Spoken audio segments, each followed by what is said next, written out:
So hello everyone, आज हम बात करने वाले हैं यूनिट 13 मेथड्स इन बायोलॉजी के बारे में, जो कि बहुत ज़्यादा इम्पोर्टेंट टॉपिक है CSIR नेट के सिलेबस में।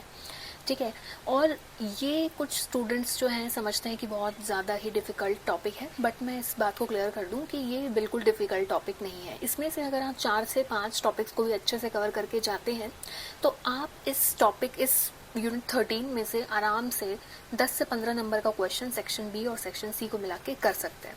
ठीक है, अगर आप कमेंट में मुझे लिखेंगे कि मैं इसके लिए एक वीडियो बना दूं 2 से ढाई घंटे की, तो मैं आपके लिए वो रिवीजन एक बना दूंगी 2 घंटे की वीडियो, जिसमें बहुत ही कंसाइज मैनर में सारे हम टेक्निक्स को पढ़ सकते हैं, जो कि बहुत आपके काम आ सकता है एग्ज़ाम के लिए। ठीक है, तो प्लीज़ अगर आपको वो चाहिए तो आप प्लीज़ कमेंट कर देना।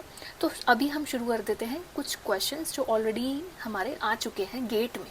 ठीक है, और जिसके हाई चांसेस है CSIR नेट में सेक्शन बी में पूछे जाने के लिए।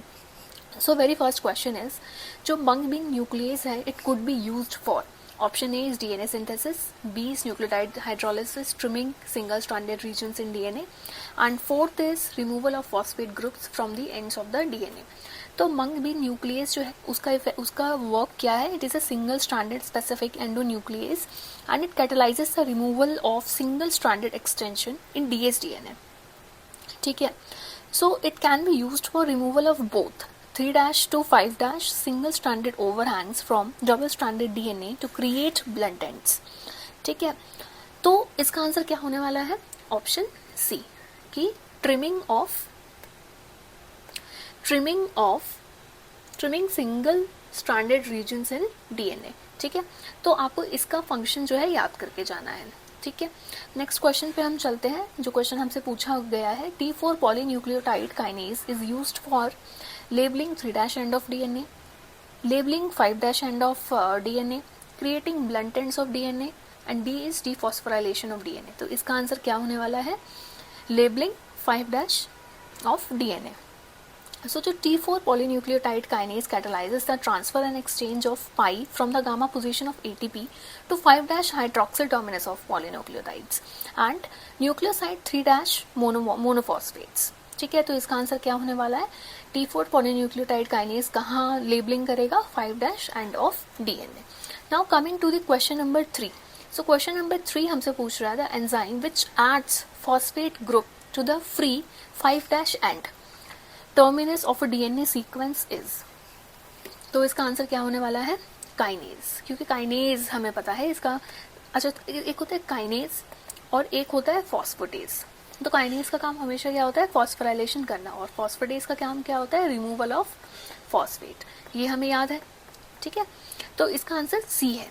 मैं बाकियों के भी आपको फंक्शन बता देती हूँ ताकि अगर कुछ भी क्वेश्चन में आया है तो आप उसको कर सको। तो ये तो हमें पता चल गया कि हमारा सी का काम क्या है। अब हम बात करते हैं alkaline phosphatase. It removes phosphate from the 5' terminal phosphate of DNA nucleotide and terminal deoxynucleonucleotide transferase adds nucleotides to 3' end of the DNA molecule. It makes DNA sticky. Whereas the adenosine kinase it adds phosphate group to adenosine nitrogenous base. ठीक है, तो आपको इन तीनों के जो है function पता है अब। ठीक है, कुछ भी आपसे पूछा जा सकता है तो आप कर सकते हो। Next question is very simple question. ठीक है, तो ऐसे क्वेश्चन जो है ना आपको मिलने के चांस हो सकते हैं सेक्शन बी में। ठीक है गाइस, सेक्शन बी में हमारे ऐसे क्वेश्चन आ सकते हैं जिसमें आपको पूछा है substrate for restriction enzyme is. Restriction enzyme जो कट करता है वो किस चीज़ को कट करता है? Never ever cuts RNA, partially double stranded RNA no, cellular proteins never ever. तो ये क्या आंसर है हमारा इसका? Double stranded DNA. So now coming to the next question, that a thermostable DNA polymerase that can carry out both reverse transcription and polymerization has been isolated from which? तो इसका answer बताइए, इसका answer क्या होने वाला है? Thermos thermophilus. So it is a DNA polymerase derived from this thermophilus was found to possess very efficient reverse transcriptase activity. Also it have DNA polymerase activity, but it lacks 3' to 5' exonuclease activity. Exonuclease activity 3' to 5' और क्या इसको हम क्या बोलते हैं? Proof reading activity. ठीक है, बस इस चीज़ को ये लैक करता है, अदरवाइज ये दोनों एक्टिविटी को कैरी कर सकता है। एक डीएनए पॉलीमरेज के जैसे भी काम कर सकता है और एक आरटी पॉलीमरेज के जैसे भी काम कर सकता है। Now coming to the question number 6। So question number 6 is very important, very important. ये आपसे सेक्शन सी में भी पूछा जा सकता है, इसको थोड़ा घुमा के, ठीक है।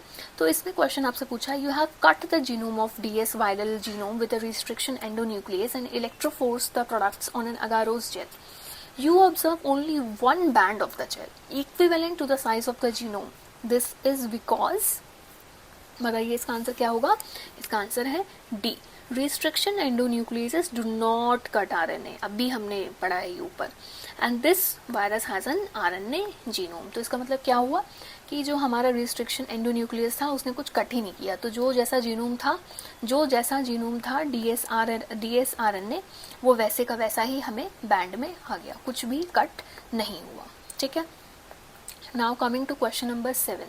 So question number 7 is asking the enzymes that can be used in 5' end labeling of DNA are.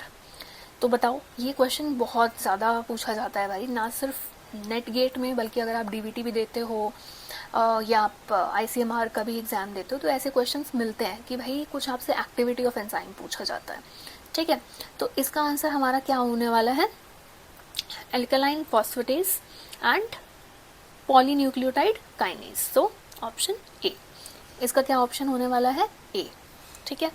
Now coming to the question number 8, which of the following can not be a recognition sequence for a type 2 restriction enzyme. So type 2 restriction enzyme आपको पूछ लिया, ठीक है। अब type 2, तो ऐसे question हम कैसे कर सकते हैं जब हमें रिस्ट्रिक्शन एंजाइम के बारे में पूरा अच्छे से पता हो। 1, 2, 3 तीनों रिस्ट्रिक्शन एंजाइम की जो एक्टिविटी है, जो फंक्शन है, वो हमें पता होनी चाहिए, ठीक है। तो यहाँ इसका आंसर क्या होने वाला है? Option number D. Why? Because the orthodox type 2 enzymes are homodimers and it recognize short usually palindromic sequence of 4 से 8 बेस पेयर का, ठीक है।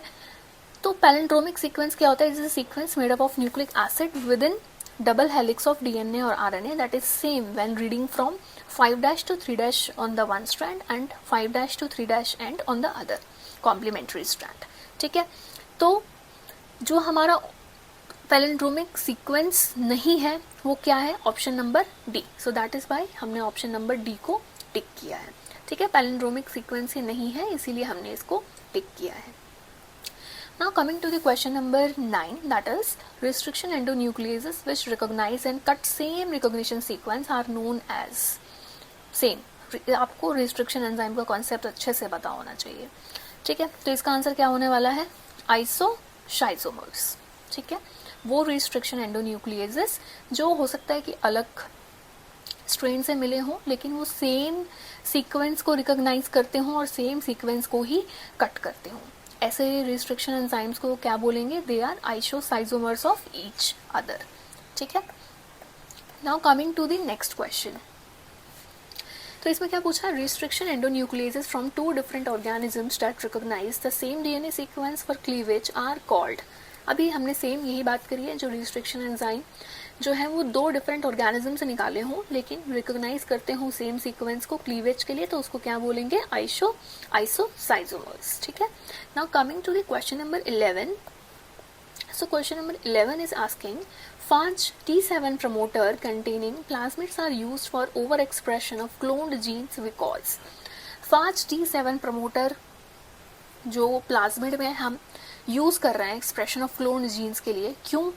क्योंकि बताइए, जो फाज T7 हमारा प्रमोटर होता है it is highly specific for T7 RNA polymerase to phage promoters, ठीक है। इस क्वेश्चन को भी हम याद रखेंगे। तो जो भी हमारे प्लाज्मिड्स के रिलेटेड कॉन्सेप्ट्स हैं ये भी हमको अच्छे से आना चाहिए, ठीक है। Now coming to next question. A plasmid cloning vector should contain all of the following sequences except। अब बताओ क्लोनिंग वेक्टर में क्या क्या होना चाहिए? तो ऑरिजिन ऑफ रेप्लिकेशन तो भैया होना ही होना चाहिए। इंड्यूसिबल प्रमोटर इट कैन, इसके बिना भी काम चल जाएगा क्योंकि इंड्यूसिबल प्रमोटर हमें कहाँ चाहिए होता है? एक्सप्रेशन वेक्टर में। क्लोनिंग वेक्टर के लिए हमें इंड्यूसिबल प्रमोटर की ज़रूरत नहीं है। सेलेक्टेबल मार्कर जीन बिल्कुल चाहिए, इसके बिना तो हम क्या नहीं कर सकते, बताइए। या आप मुझे बताएंगे अगर सेलेक्टेबल मार्कर जीन नहीं प्रेजेंट है तो हम क्या नहीं कर सकते। Next is multiple cloning sites, बिल्कुल होने चाहिए, तभी तो रिस्ट्रिक्शन एंजाइम्स जो है उसको कट करेंगे। तो इसका आंसर क्या होने वाला है, option B, inducible promoter. Inducible promoter कहाँ चाहिए होता है, जब हम एक्सप्रेशन करवाते हैं, एक्सप्रेशन वेक्टर में, ठीक है। कहाँ नहीं चाहिए, जब हमें क्लोनिंग करनी हो, ठीक है। Now coming to the next question, to be a cloning vector plasmid does not require, बताओ क्या, एन ऑरिजिन ऑफ रेप्लिकेशन, भाई ये तो बहुत ज़्यादा ज़रूरी है। Next is antibiotic resistance marker, बिल्कुल होना ज़रूरी है। नेक्स्ट इज रिस्ट्रिक्शन साइट, बहुत ज़रूरी है। To have a high copy number, नहीं, इसके बिना भी काम चल जाएगा, ठीक है। तो ऐसे क्वेश्चंस में जहाँ हमें लगता है कि यार चारों ही ऑप्शंस हमें सही लग रहा है, तो आप उन ऑप्शंस को पहले रिमूव करते जाओ जो आपको लग रहा है कि यार इसके बिना तो काम नहीं चलेगा। तो ये क्वेश्चन एग्जैक्टली ऐसा ही था, ठीक है। अब चलते हैं हम अपने नेक्स्ट क्वेश्चन पे। Human genome sequencing project involve the construction of genomic library in किस वेक्टर का यूज़ किया गया है ह्यूमन जीनोम सीक्वेंसिंग के लिए। तो ये गाइज, ये क्वेश्चन तो बहुत ज़्यादा इंपॉर्टेंट है, ये आपसे CSR नेट JRF के अलावा भी और कई क्वेश्चंस में पूछा जा सकता है। अगर आप PhD के लिए भी इंटरव्यू देते हो तो वहाँ पर भी ऐसे क्वेश्चंस पूछे जा सकते हैं। तो ये हमें पता होना चाहिए कि कौन सा यूज़ किया गया है, it is bacterial artificial chromosome, ठीक है। Now coming to the last question of our video, so that is match the items in group 1 and group 2. तो लैम्डा फाज का क्या कैपेसिटी है, ये आप मुझे बताएंगे। Lambda phage is 5 to 25 kb। Then BAC का क्या कैपेसिटी है, 300 kb, ठीक है।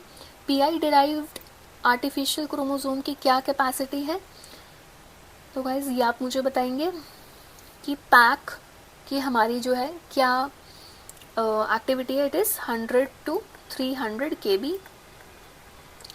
And then this cosmid, lambda cosmid की क्या हमारी कैपेसिटी है, क्या रह गया ये हमारा, ये हो गया है 100 to 300, it is 35 to 45 kb, it is 35 to 45 kb, ठीक है। तो ऐसे क्वेश्चंस भी आपसे पूछ ले जाते हैं। अब आप सोचिए ये कितना इजी क्वेश्चन था, अगर हमें आता है तो, नहीं आता तो ऑब्वियसली ये हमें लगेगा डिफिकल्ट है। तो ऐसे क्वेश्चन के लिए आपको किस चीज़ का नॉलेज होना चाहिए, ऐसे क्वेश्चंस के लिए आपको सभी प्लाज्मिड्स के बारे में पता होना चाहिए, सभी क्लोनिंग वेक्टर्स के बारे में पता होना चाहिए, सभी एक्सप्रेशन वेक्टर्स के बारे में पता होना चाहिए, ठीक है। तो इस क्वेश्चंस को प्लीज़ आप करके जाइए, पूरा वीडियो अच्छे से सुनकर जाइए, ताकि कुछ भी इस तरीके के क्वेश्चंस आ जाते हैं तो आप इसको आराम से जो है सॉल्व कर सकते हैं, ठीक है। प्लस अगर आप कमेंट में मुझे लिखते हैं कि मैम प्लीज़ बना दीजिए 2 घंटे का वीडियो एक, तो मैं एक टेक्निक्स के ऊपर एक वीडियो लेके आऊँगी आप लोगों के लिए, जो कि बहुत हेल्पफुल रहने वाला है। बहुत ही कंसाइज मैनर में हम सारी चीज़ों को कवर कर लेंगे। सो अभी के लिए thank you so much and all the best for your exams.